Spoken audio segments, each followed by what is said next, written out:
Buenas tardes, bienvenidos a su podcast Democratizando. Esta ocasión tenemos algunos pocos invitados nada más. Hablaremos del tema acerca del clientelismo electoral. Para comentar este tema tengo aquí a mis compañeras de la carrera de Ciencias Políticas, Luna Dahana. Mucho gusto.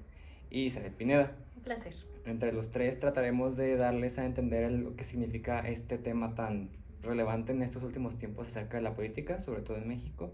Y bueno, vamos a tratar de amenizar también el programa y que sea didáctico y que pues todos podamos sacar algo bueno de este programa. Empezamos diciendo pues qué es el clientelismo electoral, ¿sabes? Clientelismo electoral, Sí. de primera se define como, leyendo, es una práctica mediante la cual un individuo otorga otros favores o situaciones de privilegio y ello a cambio se recibe un apoyo político. Esto es muy importante para empezar a desprender todo lo que engloba el carácter del clientelismo, su personalidad. Número uno, en México sobre todo es una presencia en la que aparece la forma más sencilla de corrupción. Esto porque no tienen un carácter 100% ilegal, pero siempre se hace bajo el agua. Después está la relación informal de intercambio. Es una relación informal porque no es explícito, pero siempre va implícito, justamente por el apoyo político que se brinda detrás. Y algo muy importante dentro del carácter mexicano de un clientelismo electoral es que en México, sobre todo, funciona mucho al momento de las elecciones.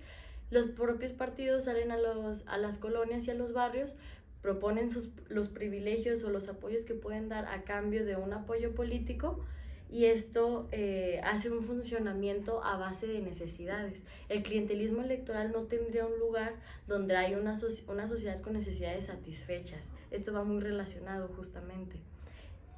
Por ejemplo, aquí mi compañera Luna tiene una idea un poquito más de cómo funciona. Bueno, así en México el clientelismo electoral se refiere generalmente en la compra, coacción o la movilización del voto, así como al condicionamiento puede ser de programas sociales o de coacciones o licencias a cambio del sufragio del partido. Mencionaba mi compañera Saret que puede ser por debajo.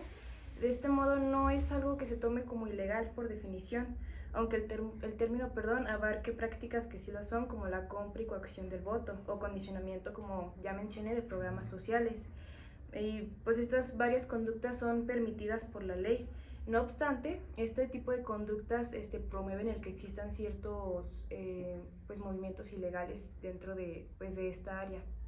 También, redundando un poco, en la literatura especializada, lo voy a leer, se le define como la oferta, promesa o entrega de algún bien o servicio, o bien una amenaza o castigo por parte de un agente de algún partido político o uno o más ciudadanos a cambio de apoyo político a su vida.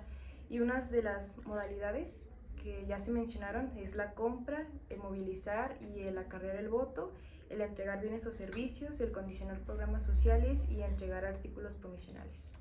Bueno, y vaya que es un tema que últimamente está dando mucho en México, sobre todo con el tema de los gobiernos de Morena, que pues ponen primero lo de las becas de bienestar, las pensiones para adultos mayores y a cambio de pues el voto obviamente de esos sectores profesionales. Pero ya indagamos un poquito en lo que es el concepto, pero ¿qué podemos sacar de esto? ¿Es bueno? ¿Es malo? ¿Qué nos ofrece el clientelismo electoral? ¿Qué puede proveer ese sistema político? No es bueno ni es malo, es lo que es. En plan, es parte de la naturaleza del político saber tener la agilidad necesaria para poder hasta cierto punto sobornar, hacer compro del voto. Es parte del carácter político de cualquier elección. Sin embargo, es muy interesante ver cómo de manera sociológica, al menos en México, por ejemplo, tenemos el ejemplo del Estado español. En España esto es muy importante porque no es una corrupción que no se ejerce en cualquier tipo de régimen. Hasta en los regímenes más democráticos está el clientelismo electoral.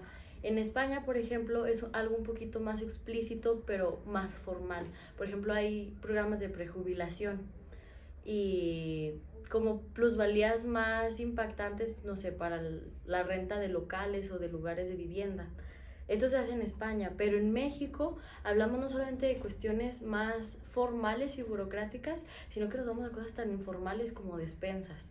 Entonces eso habla mucho de la necesidad que el propio pueblo tiene de saciar sus necesidades por propicio de un Estado que es ausente.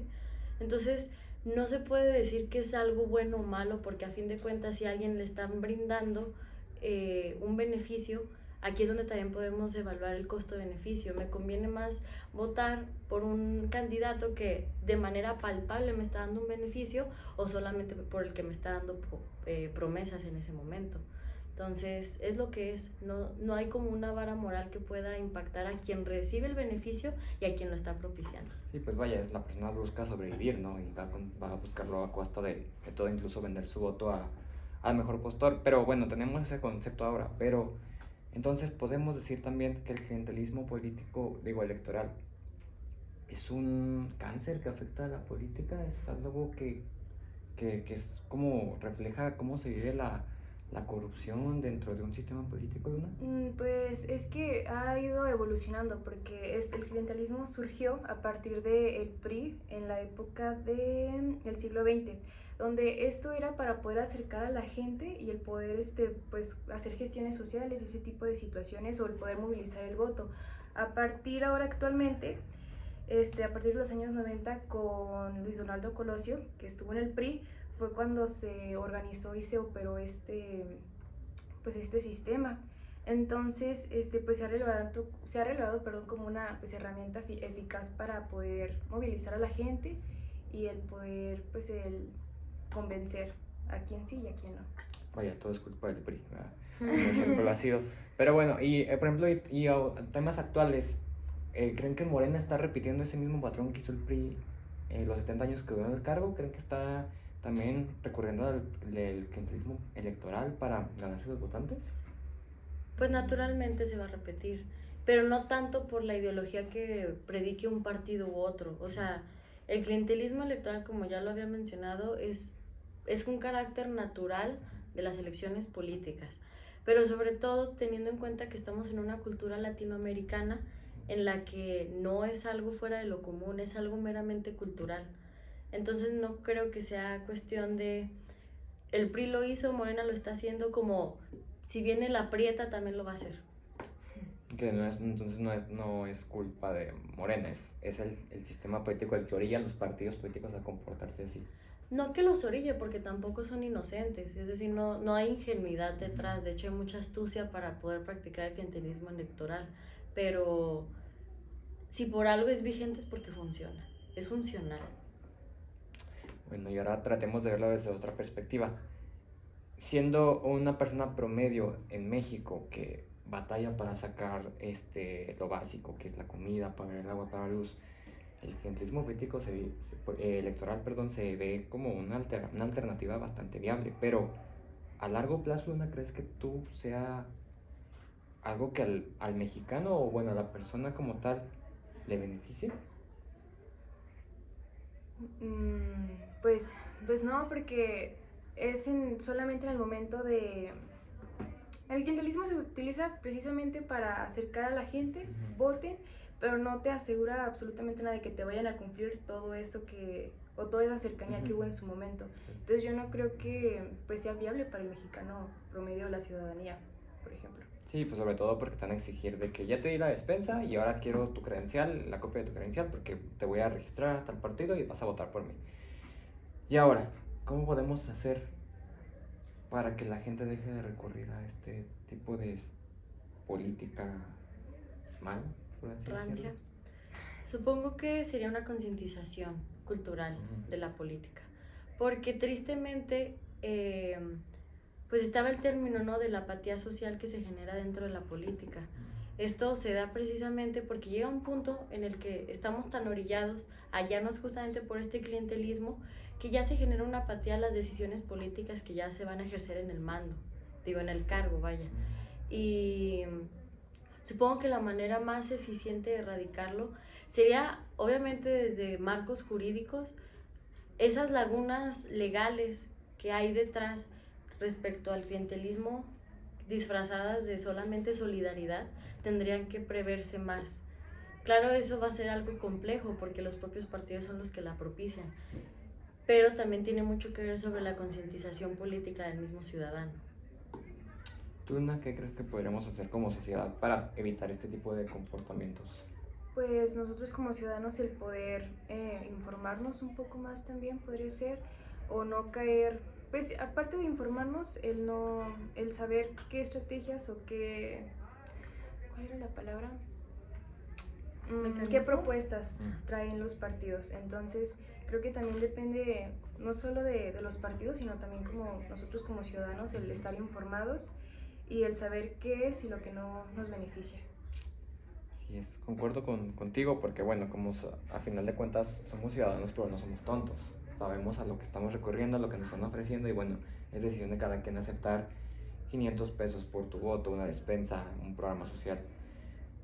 Por último, me gustaría que agregaran alguna reflexión acerca de este tema, cómo ustedes lo ven, qué harían para mejorar. Una reflexión personal, obviamente, claro, ¿verdad? Acerca de este tema tan cuestionado últimamente.